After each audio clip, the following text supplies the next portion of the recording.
నా ప్రజలారా, మీరున్న సమాధుల్లో నేను తెరిచేదను. సమాధుల్లో నుండి మిమ్మల్ని బయటికి రప్పించి ఇజ్రాయెల్ దేశంలోనికి తోడుకొని వచ్చి, నా ప్రజలారా, నేను సమాధులు తెరిచి సమాధుల్లోనున్న మిమ్మల్ని బయటికి రప్పించగా నేను యెహోవానై ఉన్నానని మీరు తెలుసుకొందరు. మీరు బ్రతుకున్నట్లు నా ఆత్మ మీలో ఉంచి మీ దేశంలోని మిమ్మల్ని నివసింపజేసేదను. యెహోవానగు నేను మాట ఇచ్చి దాన్ని నెరవేర్చువాడని మీరు తెలుసుకొందరు. ఇదే యెహోవా వాక్కు. God can do. దేవుడు ఏదైనా చేయగలుగుతాడు. సర్వశక్తి గల దేవుడు. అబ్రహాము, ఇస్సాకు, యాకోబుతో సెలవిచ్చిన దేవుడు. ఆల్మైటీ గాడ్ యెహోవా. యెహోవా ఇజ్రాయెల్ ప్రజలు కృషించి ఉన్నప్పుడు మా ఆశ అడియాశలైపోయాను. మేము చెట్టుకొకరు పుట్టకొకరు చెదిరిపోయాము. మా జీవితం అంతా విఫలమైపోయింది. నిరాశ చెందుతున్న సమయంలో నిరీక్షణ ఉందని దేవుడని యెహోవా ఇజ్రాయెల్ ప్రజలకు నా ప్రజలారా అంటున్నాడు. ఇది ఇజ్రాయెల్ ప్రజలకు తెలియజేస్తున్న విషయం.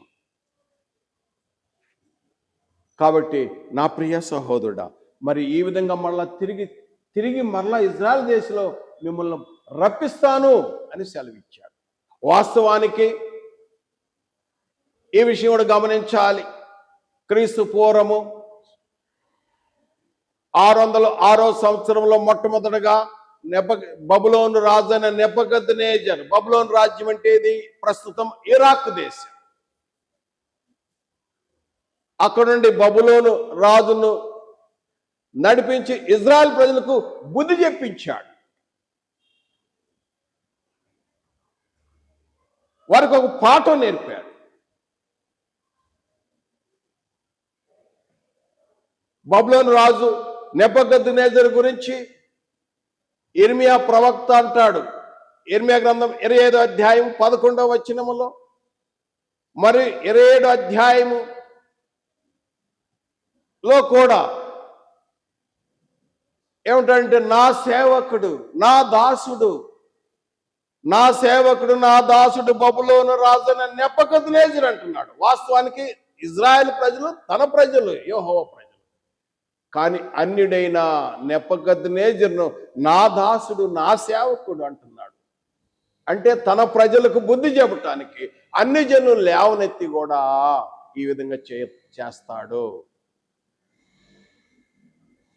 యిర్మీయా ప్రవక్త ప్రవచించినట్లుగా యిర్మీయా గ్రంథము 25వ అధ్యాయం 11వ వచనంలో 70 సంవత్సరాల తర్వాత మరలా తిరిగి వస్తారని ముందుగానే కొరష్ రాజు పేరు చెప్పేసి ముందుగానే ప్రవచనం చేశాడు యిర్మీయా. అదే విధంగా 70 సంవత్సరాల తర్వాత క్రీస్తు పూర్వం 536వ సంవత్సరంలో మొదటిసారిగా కొరష్ టైములో ఎజ్రా గ్రంథము 1వ అధ్యాయములో జెరుబ్బయలు, ఎజ్రా వారి టైంలో ఫస్ట్ టైం, రెండోసారి ఎజ్రా, మూడోసారి నెహెమియా, ఎజ్రా 3 సార్లుగా రిటర్న్ వచ్చారు. బబులోను దేశం నుండి అనగా ఇరాక్ దేశం నుండి యెరూషలేమునకు 3 సార్లుగా తిరిగి వచ్చారు. మొదట రిటర్న్లో 70,000 మంది తిరిగి వచ్చారు. రెండవ రిటర్న్లో వచ్చేసరికి ఎజ్రా టైంలో 7,000 మంది తిరిగి వచ్చారు. మూడో రిటర్న్ నెహెమియా టైంలో ఎంతమంది తిరిగి వచ్చారో తెలియదు. 3 సార్లుగా చెరగా కొనిపోబడ్డారు. 3 సార్లు చెరగా తిరిగి యెహోవా సెలవిచ్చినట్లుగా ఇజ్రాయెల్ ప్రజలు తిరిగి యెరూషలేమునకు తిరిగి రావటం ప్రారంభమైంది. ఇందులో పాఠము ఏంటంటే, నా ప్రియ సహోదరుడా, ఈ దృష్టాంతాన్ని మనము నేటి క్రొత్త నిబంధనలు ఉన్న మనకిది గొప్ప మంచి దృష్టాంతము. ఇజ్రాయెల్ ప్రజలను నా ప్రజలారా అంటున్నాడు. ఇజ్రాయెల్ ప్రజలను భౌతికంగా ఇప్పుడు నవ్వే డేస్ మీరు చూడగలరు. ప్రపంచం అంతా కూడా గొప్పగా చెబుతుంది ఇజ్రాయెల్ ప్రజలు. వాళ్ళ యొక్క టెక్నాలజీ గురించి, వారి యొక్క యుద్ధ పాలసీ గురించి, వారి పురుషులేమి స్త్రీలేమి, వారు సౌందర్యం కానీ, వాళ్ళ హ్యాండ్సమ్ కానీ, ప్రపంచమంతా ఒప్పుకుంటది. నేను కూడా అనేక సార్లు ఆ యొక్క ఫోటోలు చూస్తూ ఉంటాను. వారు ఇజ్రాయెల్ ప్రజలు వారి శక్తి సామర్థ్యాలు గమనిస్తూ ఉంటారు. ఎందుకంటే వాళ్ళు భౌతికంగా బ్లెస్ చేయబడ్డారు. భౌతికంగా, ఫిజికల్గా వాళ్ళు నిజంగానే భౌతికంగా ప్రపంచంలోనికెల్లా వారికున్న సామర్థ్యము ఒక చిన్న రాష్ట్రంలాగా ఉన్నప్పటికీ ఎంతో గొప్ప దేశము. కారణం ఏంటంటే దేవుడైన యెహోవా వారిని బ్లెస్ చేశాడు. సర్వశక్తి గల దేవుడు. ఎండిన ఎముకలకు నిరీక్షణ లేదు. అయ్యో మేము ఎండిపోయామే, అయ్యో మేము నాశనమయ్యామే, అయ్యో మేము చెదిరిపోయామే, ఇక మా ఆశలు నిరాశలైపోయానే, మమ్మల్ని ఆదరించేవాళ్ళు లేరే అని ఎంతో దుఃఖంతో ఉన్నప్పుడు దేవుడైన యెహోవా, నా ప్రజలారా, ఈ ఎండిన ఎముకలు ఎలా ఉన్నాయో అలాంటివి ఏ విధంగా నేను సజీవులుగా చేశానో ఆ విధంగా మిమ్మల్ని సజీవులుగా చేసి మరలా యెరూషలేము తీసుకువెళ్తాను అని యెహెజ్కేలు ప్రవక్త ద్వారా ప్రవచనం చేశాడు. ఇర్మియా ప్రవక్త ప్రవచించినట్టుగా 70 సంవత్సరాల తర్వాత 3 సార్లుగా రిటర్న్ జరిగింది.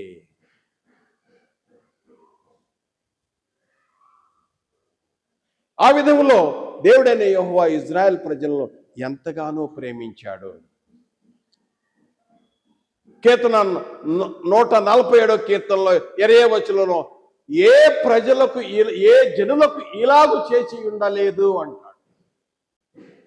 ద్వితీయోపదేశకాండం 4వ అధ్యాయం 7వ వచనంలో ఏ గొప్ప జనానికి కూడా యెహోవా చేసినట్లు ఎవరికి చేయలేదు అంటాడు మోషే.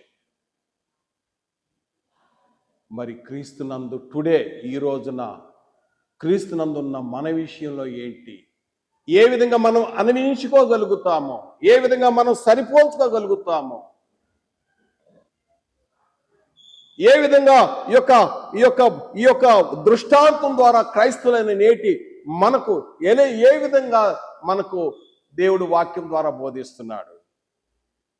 ఎందుకంటే దేవుని వాస్తవానికి ఇజ్రాయెల్ ప్రజలు ఎంతగో ప్రేమించిన దేవుడు క్రీస్తునందు ఉన్న వారిని ఎంతగానో ప్రేమిస్తున్నాడు, ఇంకా ఎక్కువగా ప్రేమిస్తున్నాడు.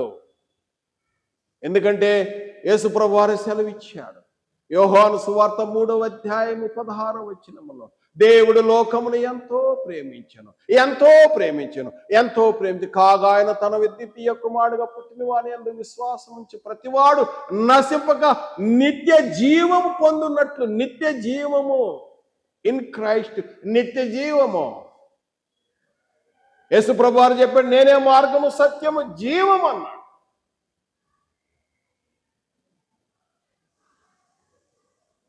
క్రీస్తునందు నిత్య జీవం. ఎందుకంటే క్రీస్తునందు ఉన్నవారు,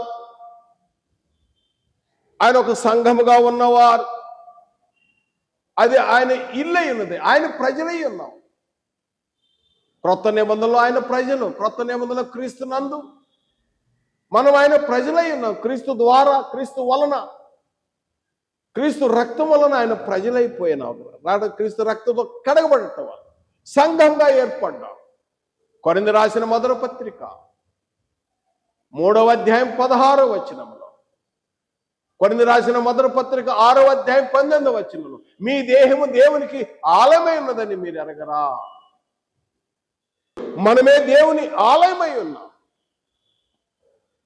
మనము దేవుని ఆలయం ఉన్నప్పుడు మరి ఇజ్రాయెల్ ప్రజల కంటే క్రీస్తునందున్నవారు, అనగా ఇజ్రాయెల్ ప్రజల్లో నుండి, అన్ని జనుల్లో నుండి క్రీస్తు రక్తంలో కనగబడిన వారు, ఇది ఒక ప్రత్యేక జనము. వీరిని నిజంగా దేవుడు ఎంతగానో ప్రేమిస్తున్నాడు. ఆ ప్రేమ గురించి నేను చదివి వినిపిస్తాను.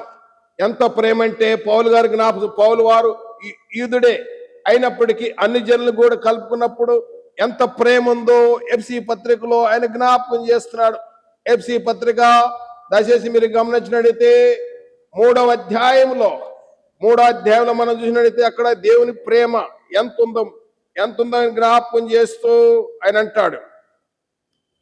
18వ వచనం, క్రీస్తు మీ హృదయములలో విశ్వాసము ద్వారా నివసించినట్లుగాను తన మహిదైశ్వర్యము చొప్పున మీకు దయచేయవలెననియు మీరు దేవుని యందు సంపూర్ణందు పూర్లగునట్లుగా ప్రేమ యందు స్థిరపరచబడి సమస్త పరిస్థితులతో కూడా దాని వెడల్పు, పొడగు, లోతు, ఎత్తు ఎంతో గ్రహించగలుగురు. జ్ఞానకు మించిన క్రీస్తు ప్రేమను కొనుటకును తగిన శక్తి గలవారు కావాలని ప్రార్థించుచున్నాను. క్రీస్తు ప్రేమ లోతు, ఎత్తు, వెడల్పు అసలు ఎంతో ఉంది. ఆయన ఎంతో ప్రేమ. ఆయన ప్రేమను కొలవలేని ప్రేమ, చెప్పలేని ప్రేమ, అంత ప్రేమ. ప్రియమైన సహోదరులారా, మరి ఈ పాఠంలో మరి ఇజ్రాయెల్ ప్రజల కంటే క్రీస్తునందున్న ప్రజలను నేడు క్రీస్తు రక్తంలో కనబడిన వారు, ఆయన వాక్యానికి విధులైన వారి ఎడల దేవుని సంకల్పంలో నువ్వు ఎండిన ఎముకలాగున్నావా? జీవం వచ్చింది. నీ వ్యక్తిగతంలో ఎండిన ఎముకలాగున్నావా? నీ కుటుంబంలో ఎండిన ఎముకలాగున్నావా? లేకపోతే నీ స్థానిక సంఘంలో ఎండిన ఎముకలాగున్నావా? లేకపోతే నీ జీవితంలో ఆర్థిక పరిస్థితుల్లో ఎండిన ఎముకలాగున్నావా? లేకపోతే అప్పుల ఊబిలో మునిగిపోయి ఎండిన ఎముకలాగున్నావా? అనారోగ్యంతో ఎండిన ఎముకలాగున్నావా? లేకపోతే సమాజంలో నీకు ఎండిన ఎముకలాగా నేను గుర్తించేవాడు లేరా? నిరీక్షణ ఉన్నదే. ఎందుకంటే దేవుడు ఆ ఎండిన ఎముకలకు జీవం ఇచ్చాడు. నేను ఏదైనా చేయగలను అన్నట్టుగా దేవుడని యెహోవా తెలియపరిచాడు. ప్రియమైన సహోదరుడా, ఎందుకంటే నేడు మన క్రైస్తవులు మనమును రోమపత్రిక 8వ అధ్యాయం 24వ వచనములో మనం నిరీక్షించిన వారమై రక్షింపబడితిమి అంటాడు. 8:26వ వచనములో మన యొక్క బాధ చెప్పుకోవటానికి మనం పరిశుద్ధాత్మ వరం పొందిన తర్వాత మన జీవితం ఎండిన ఎముకలతో, సమస్యలతో, అనేక అలాంటి ఎండిన ఎముకల్లాగా ఫీల్ అవుతూ, నిరీక్షణ లేదే, నిరుత్సాహం ఉన్నావే, మాకు ఎవరు సహాయం చేశారే లేరే, నిరుత్సాహం ఉన్నామే, నిస్సహాయంగా ఉన్నామే, అలాంటి పరిస్థితిలో ఉన్నప్పుడు మనలో ఉన్న ఆత్మ చెప్పశక్యంగాని మూలుగుతో మనకు సహాయం చేయుచున్నాడు. రోమపత్రిక 8వ అధ్యాయం 26వ వచనములో మనకు ఒకవేళ మన జీవితంలో నువ్వు క్రీస్తు నందుండి అనేకమైన శ్రమలు, హింసలు, బాధలు వచ్చినప్పుడు వస్తాయి, రావని కాదు, వచ్చినప్పుడు ధైర్యంగా ఉండాలి, అధైర్యపడద్దు. రోమపత్రిక 8వ అధ్యాయం 28వ వచనంలో దేవుని ప్రేమించు వారికి ఆయన సంకల్ప చొప్పున పిలువబడిన వారికి మేలు కలుగుటకే సమస్తము సమకూడి జరుగుతున్నవని ఎరుగుదము. నువ్వు దేవుని ప్రేమిస్తున్నావు, దేవుని ప్రేమలో ఉన్నావా? ఒకవేళ నీ జీవితం ఎండిన ఎముకలాగా అయిందా? అయ్యో నా బ్రతుకు ఇంత అయిపోయిందే, సమయం అయిపోయిందే, నేను ఈ విధంగా నా జీవితం ఎండిన ఎముకలాగా అయిపోయిందే అని బాధపడుతున్నావా? ఎండిన ఎముకలకు జీవించిన దేవుడు ఏదైనా చేయగలుగుతాడు. పిలిచిన దేవుడు నమ్మదగిన దేవుడు, అబద్ధం ఆడజాలని దేవుడు. హెబ్రీ పత్రికలు అంటాడు అబద్ధం ఆడజాలని, హెబ్రీ పత్రిక 6వ అధ్యాయంలో. మరి తీతు పత్రిక 1వ అధ్యాయం 1, 2, 3, 4 వచనాలలో అబద్ధం మాడనేరని దేవుడు. దేవునికి అబద్ధం ఆడటం చేత కాదు, మనుషుడు అబద్ధం ఆడతాడు. రోమపత్రిక 3వ అధ్యాయం 4వ వచనంలో ప్రతి మనుషుడు అబద్ధికుడు అవును కానీ దేవుడు సత్యవంతుడు. యేసు ప్రభువు చెప్పాడు, నేనే సత్యము, మార్గము, జీవమునై ఉన్నాను. తీతు పత్రికలో ఆయన నిత్య జీవిస్తున్న దేవుడు, వాగ్దానం చేసిన దేవుడు, అబద్ధం ఆడజాలని దేవుడు, అబద్ధం ఆడటం చేతగాని దేవుడు. ఆయన వాగ్దానం చేస్తున్నాడు. నీ జీవితం ఎండిన ఎముకల్లాగా ఉన్నాయా? దేవుని దగ్గర అడుగు, ప్రార్థన చేయి. మీరు ప్రార్థన చేయనప్పుడు వేటిని అడుగుదురు, అవి దొరికినని నమ్మిన ఎడలా మీరు పొందుదురు అని చెప్పాడు యేసుప్రభువారు.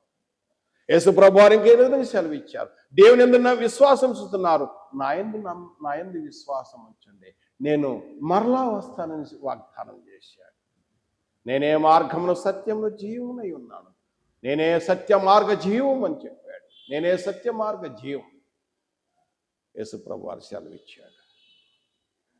ప్రియమైన సహోదరుడా, కావున మనము ప్రార్థన చేసి దేవుని సన్నిధిలో అడిగినప్పుడు ఆ చింత యావత్తు ఆయనకు తెలియపరిచినప్పుడు నీకు మళ్ళా ఎండిన ఎముకలకు, అది ఆర్థిక పరిస్థితులు కావచ్చు, అది అనారోగ్యత కావచ్చు, అది నీ కుటుంబ సమస్య కావచ్చు, నీ సంఘంలో ఎండిన ఎముకలాగా ఉన్నావా, ఎదగలేని స్థితిలో ఉన్నావా, నీకు మరలా పునరుద్ధరణ జరిగిద్ది. ఎండిన ఎముకలకు జీవించిన గొప్ప దేవుడు, నమ్మదగిన దేవుడు, ఏదైనా చేయగలడు.